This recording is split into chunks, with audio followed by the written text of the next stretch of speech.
God, we come to you this morning with love in our heart. And Father, I want to pray for this church. I want to pray for this congregation, Father. I want to pray for the many blessings that you've given us. We shall bow, every tongue confess that Jesus Christ is Lord. That Jesus Christ is Lord.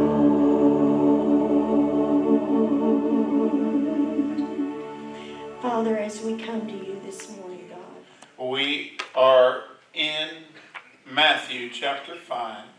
We've been looking at the Sermon on the Mount, and today we're going to be looking at verses 21 through 26. But as we look at the Sermon on the Mount, we have to understand something as we begin to look at this section of the Sermon on the Mount, as we begin to move through these things, that all of this is Jesus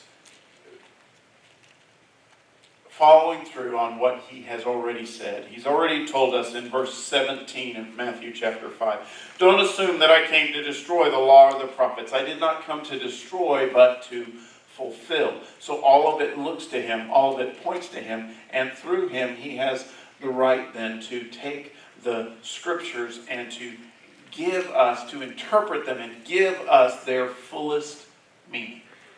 Right? And we get so legalistic so often. Right? The Ten Commandments were never meant to be a list of do's and don'ts. You realize that, right? That God was, through that and the other laws and through all of that, God was establishing a covenant with the children of Israel. And this was God's way of saying, I love you and you love me. And in this relationship, he's telling them, I will do this for you. Will you give yourself to me? And when the children of Israel said, I do, in effect, the picture is of a marriage. It's of a marriage relationship. And when the children of Israel said, or ultimately we say, I do to you, Jesus. I give myself to you. You've given yourself to me. I give myself to you. Then I will show that by doing these things. And Christ is the fulfillment of that. And we've looked at that. And now we begin to get into some of the specifics here in the Sermon on the Mount as Jesus looks at these things. Today we are looking at murder. But even before we get into these, I want us to look really quick at Romans chapter 13, verses 8 through 10. It says this: "Do not owe anyone anything except to love one another. For the one who loves another has fulfilled the law. The commandments: do not commit adultery, do not murder, do not steal, do not covet, and whatever other commandment, all are summed up by this: love your neighbor as yourself. Love does no wrong to a neighbor. Love, therefore, is the fulfillment of the law." And so what we see there as we look at these, Jesus is giving us a better picture, a fuller understanding of exactly what he means, exactly what is meant by the Ten Commandments, by these scriptures. And he's expounding on them and helping us to have a better, a broader, or more full and more comprehensive understanding of how we are to live in relationship with him and with our fellow man. All right. Matthew 5:21 says this: "You have heard that it was said to our ancestors, 'Do not murder, and whoever murders will be subject to judgment.'" Right? So, do not murder. Here we're referring specifically to Exodus chapter 20, verse 13.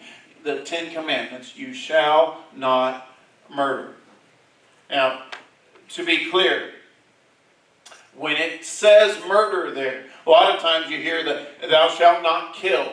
Understand, the word is murder. It is not referring to war. It is not referring to capital punishment in this place. It is simply referring to, I came, I saw you, I decided I was going to end your life, and I took your life. Murder. All right? You shall not murder. That's the Exodus passage. Now, Jesus takes this passage. First off, it says this, you shall not murder, for those that are, whoever murders will be subject to judgment. As in, if you break these commandments, then you will be, under the law, judged as guilty by the law and required to pay the penalty as required by the law. Right? You're subject to judgment. But see, Jesus doesn't end it there. That's how they would, legalistically, they would take it, and that's the end of it. And so I could come and I could beat you to within an inch of your life. And then I could walk away and you're still breathing, so I did not commit murder. Jesus is saying, whoa, hold on. No, I tell you, everyone who is angry with his brother will be subject to judgment. See, he's taking it into a place where we don't like to go because that makes it hard. Right? Anybody here ever, have any of y'all never been angry with somebody? You've all been angry with somebody before? Yeah, you think? Yeah. I told them in the early service, I was really glad that they didn't respond. I didn't have anybody respond, I've never been mad at anybody. I've never been, because I told them I might then have to change this sermon to a sermon about lying. Right? We all get mad. Right? All of us get angry. Right? But see, it's not just about anger, the emotion. It's about what we do with it. As we looked at already in Romans, it's about that heart relationship.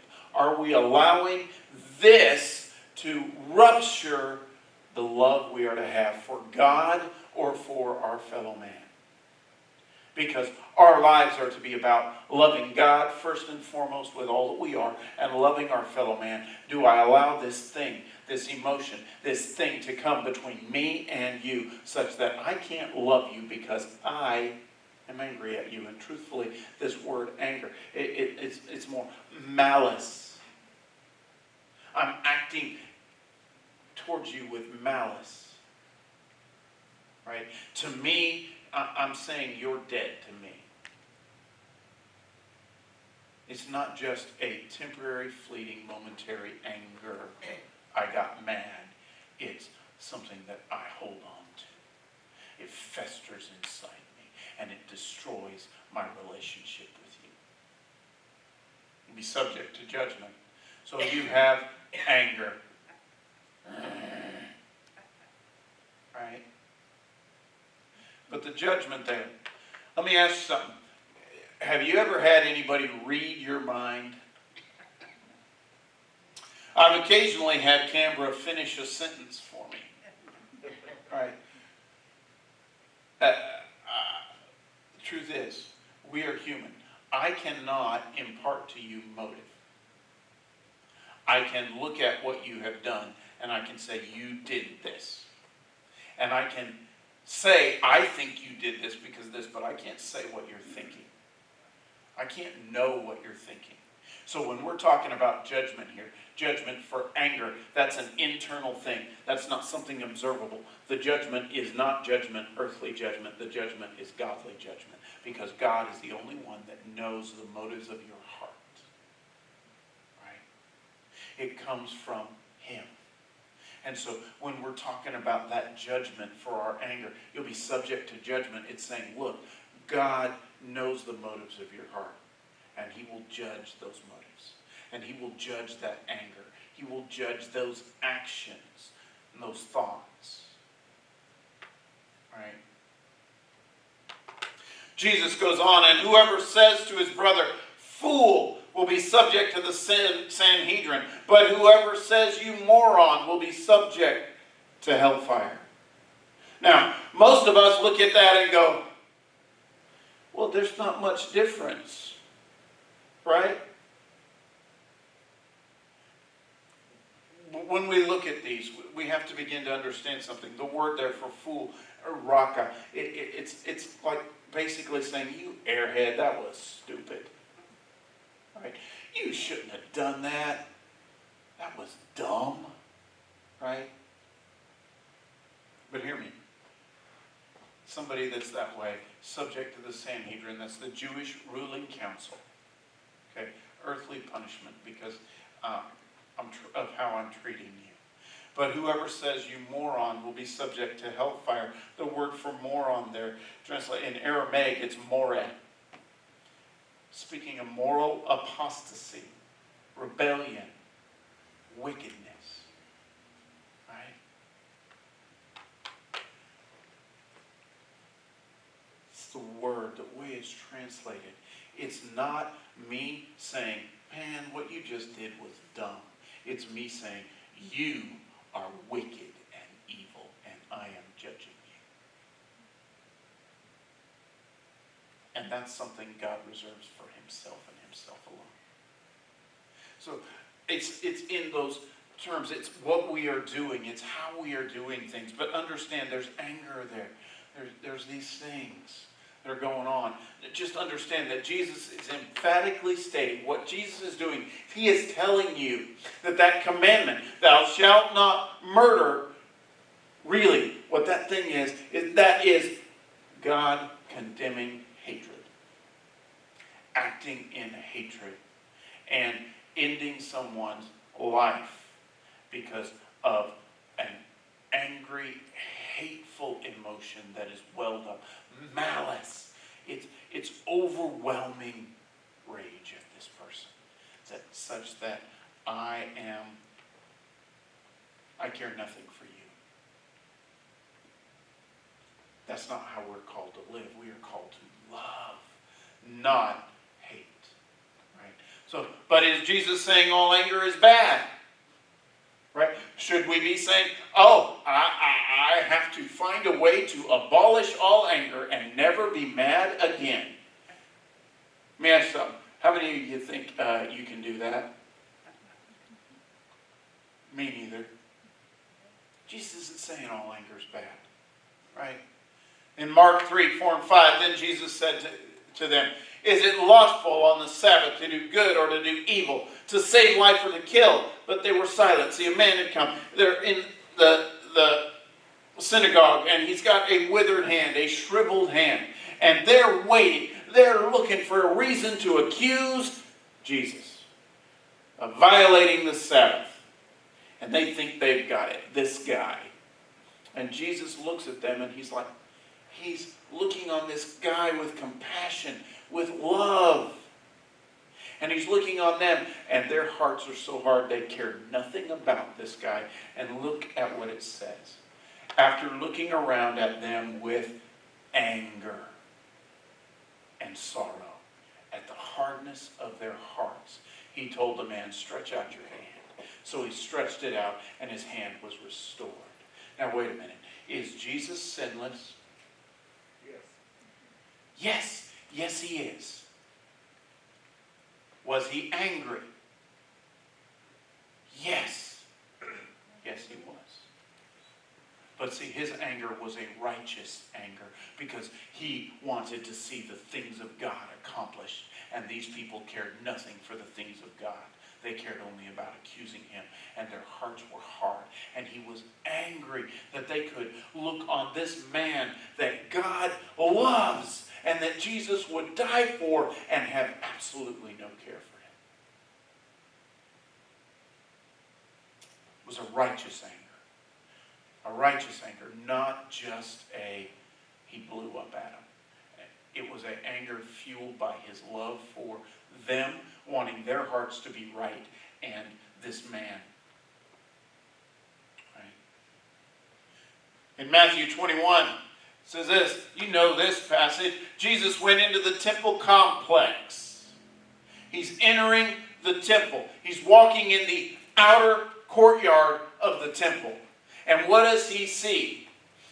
Well, see, if you know the temple, if you studied it, that outer courtyard was called the courtyard of the Gentiles. See, if you were not a Jewish individual, if you were not of Jewish descent or a person that had converted and gone through completely the entire process of converting, including circumcision and all that, converting to Judaism, you were not allowed to go beyond that courtyard, but you were allowed to come into that courtyard. There was a railing there, a place for you to sit and to pray. There was all of this. It was where you were supposed to go and worship. And Jesus walks in there, and this house of worship, this place where all the nations can come and worship, is full of people selling animals and changing money.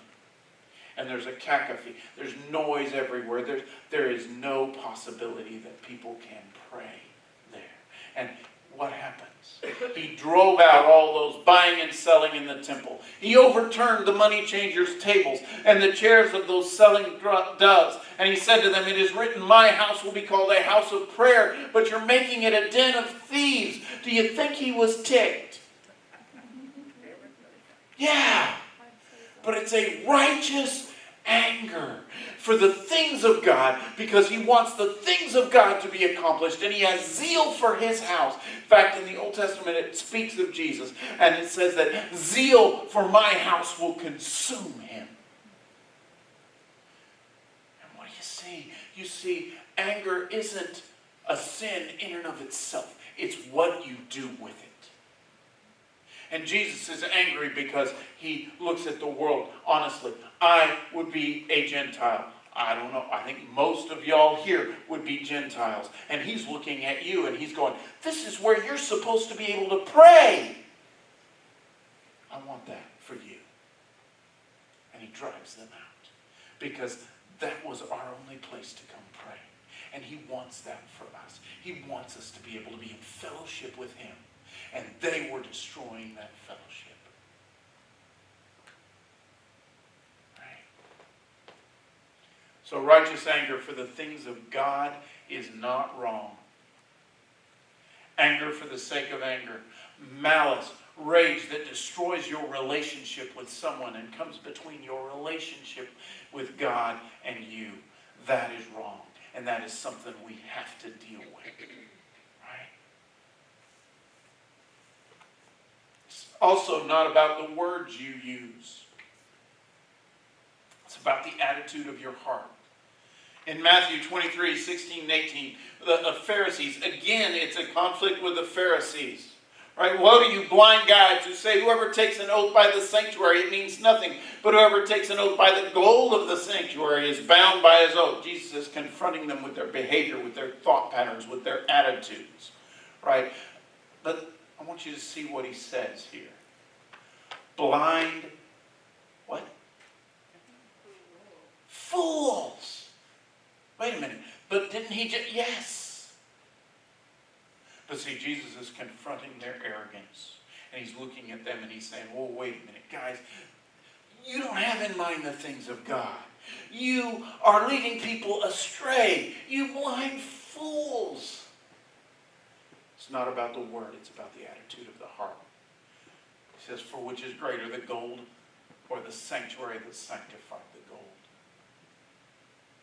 See, it's about the attitude in your heart. It's about what's going on inside you. Do you love the way you are called to love? See, murder, anger, all of that, it's not about the physical action. It is about the attitude and what's going on in your heart. Because we are called to love God and to love our fellow man. And that cannot be done when we are acting in hatred towards our brother. Right? And right now, don't you think this world might just need to hear a little of that? Any of y'all noticed any, I don't know, have you been able to watch the news without seeing anger and rage and hatred? No. It's all over. It's all around us. We just have to be very careful that what's out there is not in here. It's not in here. And we shine the light so that ultimately what is out there can be overcome by that light. And they can see in us Jesus and how we are to live. Jesus then gave us a few parables here. Just a couple of little sayings here to help us understand the urgency of being right with, of having that relationship, right relationship with our fellow man, especially with our brothers and sisters in Christ, but with all mankind. Don't allow your anger, don't allow your rage, don't allow your feelings to write someone off. I can judge your action, I cannot judge you. By their fruit you will know them. I can look at your fruit, but I can't know your heart. That's not my call. And I am not allowed, as a Christian, I am not allowed to take these things that I feel and allow it to destroy my relationship so that I no longer have an ability to minister to you or to others. And I'm not allowed to take it to where I begin to focus on that in such a way that it disrupts my relationship with God. Let me ask you guys, any of y'all ever known somebody that was just, they couldn't let something go? It seemed like all the time when you were in conversation with them, they had to bring this thing this person had done up. Yeah. The bitterness, the anger, the rage comes in and it destroys their ability to move on and to serve God and be in the center of God's will. You know, I went to my 20th high school reunion a while back. Yes, it was a while back because I didn't go to my 30th, but that's beside the point. Went to my 20th high school reunion. It lasted a couple of days. And something that one of my classmates said at the end of that, I overheard them, they weren't even talking to me. But what she said was something along these lines. Man, it was so good to be here and see everybody getting along. And I don't remember her exact words, but something to those effect. What she was saying, and she was specifically referring to people that could not get along when we were in high school. And it put me in mind of a guy came up to me. Hey, John, how you doing? Sticks out. I shake his hand. I talk with him for a few minutes. This was a guy that when we were in high school, I couldn't stand. We did not get along. He picked on me. There was friction. Honestly, if you stuck the two of us in a room alone, it was not going to end well. And yet we were able to say, you know, all that doesn't matter. I'm not going to say he was my best friend, not at all. But we were able to talk. We were able to move past it and not be focused on those petty things. I have also known many individuals. I'll take you to mind because obviously that would never happen here. Right? But I can remember visiting, going out. We were visiting. I was with Brother David, our minister of education, and we were out visiting, and we went by this house, this family that had at one point in time, they had attended our church, but they had stopped coming. It'd been a long time since we'd seen them. And we went and we talked with them and visited with them. And naturally in those situations you're trying to find out just a little bit, well, what happened? Why did you quit coming? And what did we find out?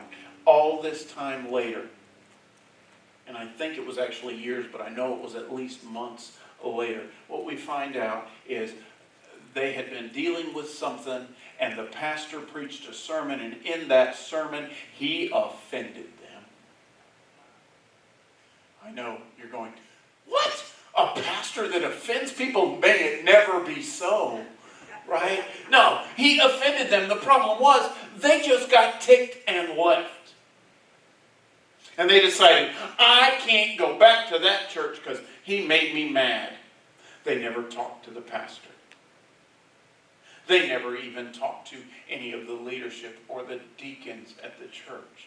They just got mad, let it fester inside them, and let them keep them from the house of God and the worship of God. And I'm not saying there's never a point where you get mad and then you try to work that out and it comes to a point where you need to say, you know what, I need to be in a different place. God's calling me somewhere else. Well, I'm not saying that, but there has to be a point where you are willing to say, you know what, I need to try to work this out. Try to work this out. I want you to look, what does Jesus say? So if you are offering your gift on the altar, this is the altar in the inner sanctuary, right? And there you remember your brother, by the way, that brother there, we'll see in the next one when Jesus is referring to an adversary. That brother he's talking about is a brother or sister in Christ. So if you think, by the way, calling each other brother or sister started somewhere way down the line, no, Jesus referred to them as brother, my sister. Right.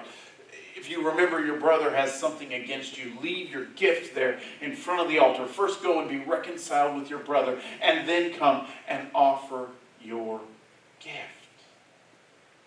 Whoa, wait a minute. You mean if I come through those doors and I sit down to worship and I remember, oh my goodness, this person's got something against me. I've done something. Our relationship is ruptured. I should get up and go do what I can to fix it. That's what Jesus is saying, not what I'm saying. I want to ask you something. How many of our churches do you think would find their pews a little bit emptier if people took that to heart and said, you know what, I cannot be in here worshiping God when I know there is something that is disrupting my relationship with God and my relationship with people. They have this against me. I have done something. They have done whatever. There is a rupture in our relationship. It needs to be fixed. It needs to be fixed. I'm telling you. Jesus is saying this. It's so important that if you've offended your brother or your sister, that it should prompt immediate efforts to be reconciled. Doesn't mean you'll be reconciled. But insofar as it is possible with you, you strive to be reconciled. Right? You can't be somebody that says, no, I will never take the first step. Because I've known individuals that were so incredibly arrogant. And yes, that's a strong word, but I believe it. They were incredibly arrogant simply because it did not matter what they did, didn't matter what they had done, they would never apologize. I'm going to tell you this. What Jesus is saying is if you've offended somebody, you better go apologize. You better go take care of it. Right? That doesn't mean if you didn't do anything wrong, you need to go grovel and apologize. No, that's not what I'm saying. But where there is something, insofar as it depends, if it's you who have done something, they've got something against you, you try and take care of it. And if you're unwilling to do this, then you're violating what Jesus is saying here. Because you're saying, to me, that person is dead. I want nothing to do with it. And that's not what we're called to. He then goes on, reach a settlement quickly with your adversary. Remember, not your brother, this is your adversary. While you're on the way with him, or your adversary will hand you over to the judge to the officer, and you'll be thrown into prison. And I assure you, you will never get out of there until you have paid the last penny. Talking physical things there. But what it's getting to is if you owe someone. If you owe someone, I'm going to tell you, if you owe somebody money and you refuse to pay them, that would violate this. But it isn't always about money.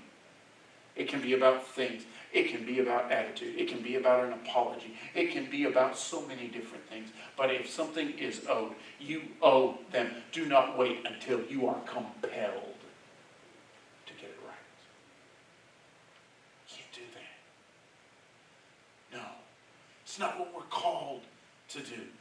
See, we can let stuff eat at us. We can let it destroy us. Or we can say, no, I'm not going there. No. I'm a Christian, and I choose love. And I'm going to love you.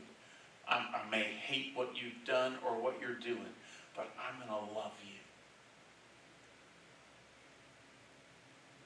And we choose to love our fellow man, because only as we are in right relationship with our brothers and sisters in Christ, and as we are living rightly and not allowing these things to come in and to eat us up, only when we are allowing these things to be placed aside and outside of us will we be able to truly worship God the way we're called to worship God, without all of the distractions, without all of the things pulling us aside, all of the things eating at us. Why? Because only then are we truly right with God. And only when we're truly right with God, by the way, will you be able to be truly right with your fellow man. Works both ways. So if you owe somebody something, if there's something you've done, this insists on immediate action. Both of these. They're saying, look, it's imperative. Do not wait. Get it done. Take care of it. Don't be forced into it. Any of y'all ever been forced into something? Somebody knew there was a breach in relationship between you and somebody else, and they engineered it. Just so happens y'all are in the same place. Or maybe they're more forthright. They didn't just engineer it. They doggone made you come into the room and sit down.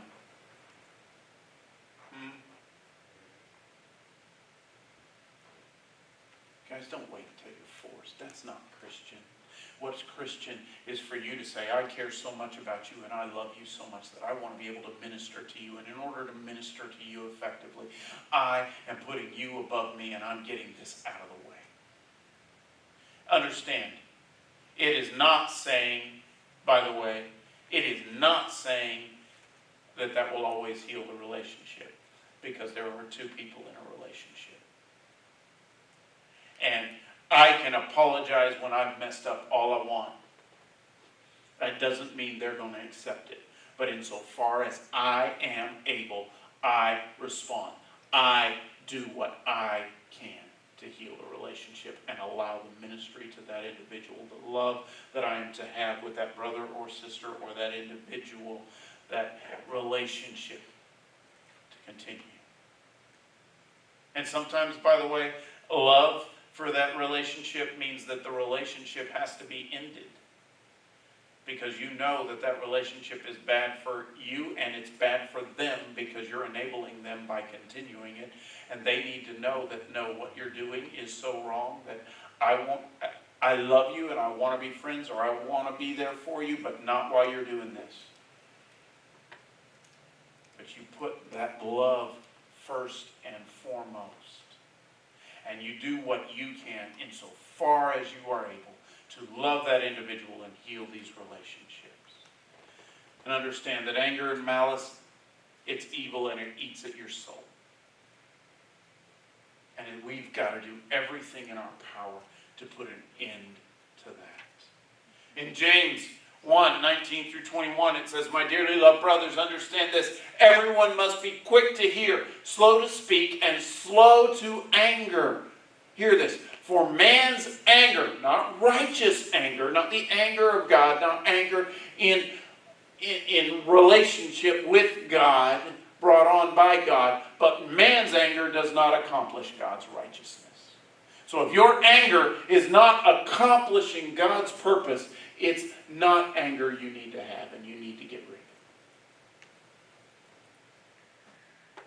it. Ephesians 4:26 and 27 says, be angry and do not sin.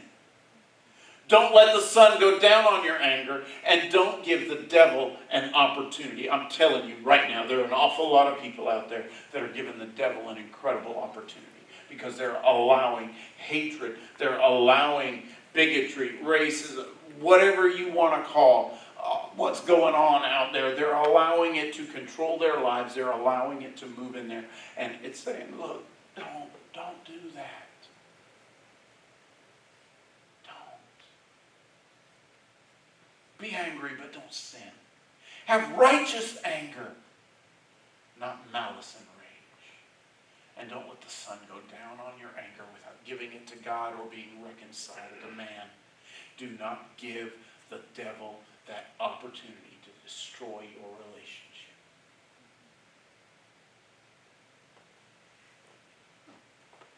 Again, anger is malicious. It's evil. And it will eat at your soul. And it will destroy your relationship. And you've got to do everything you can to root it out. Let it, as far as it concerns you, as far as you are able, you heal. You love. You put anger aside.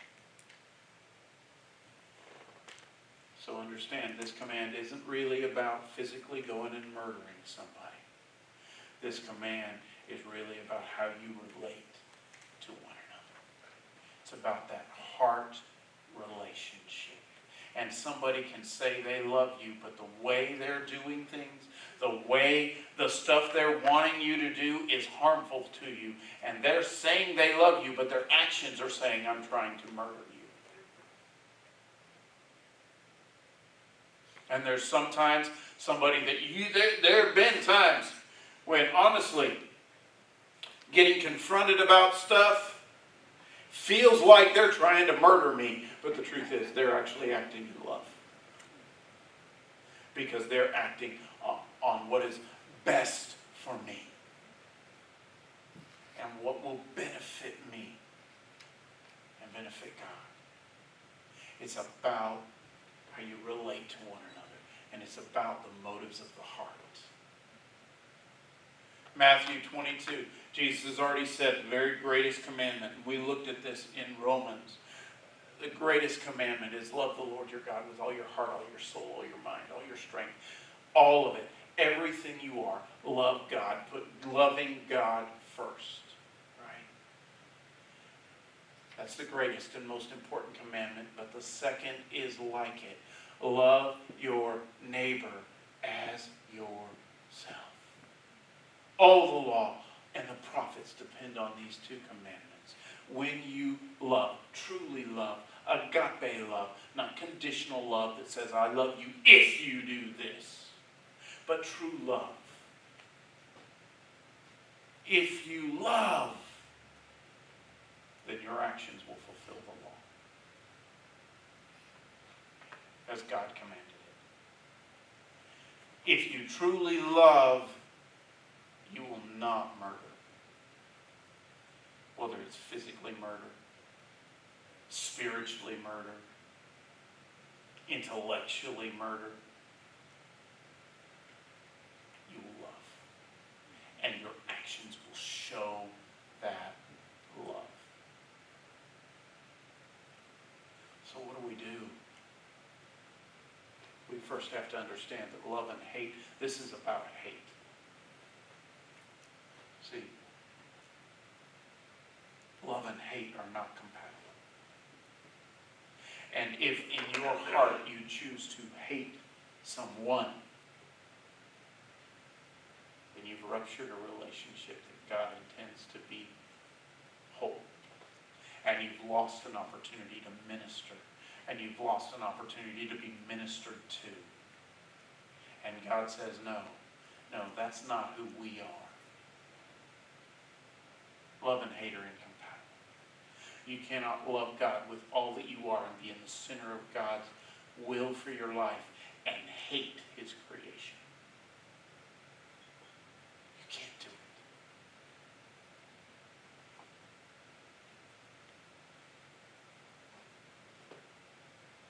So, as we close, anger, murder, rage, malice, or love. What will you choose today? The choice is yours.